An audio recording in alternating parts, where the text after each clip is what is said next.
Okay, so before we begin writing our sensory poems, which I can't wait to dive into, I want to just review what we've learned so far this week.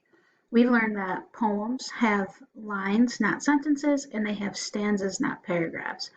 We also learned about 4 poetic devices.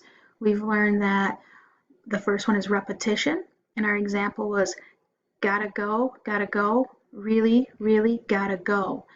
In those lines, you hear gotta go repeating. Okay, so there's an example of repetition, something repeating. The second one we learned about was rhyme. Our example, nothing on a bulldog's face seems to have a proper place.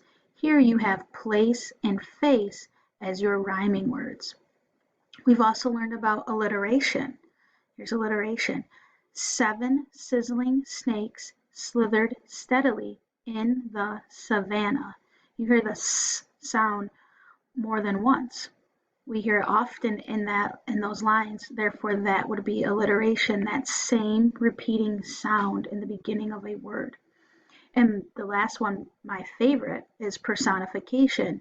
Our example, the sun beat down on the Huntington playground. Now we know that the sun can't physically beat down on a playground, okay?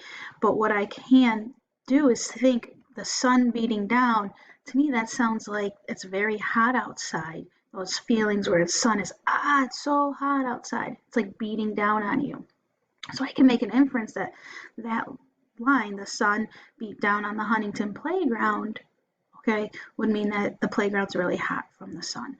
So those are our 4 poetic devices that we learned about this week.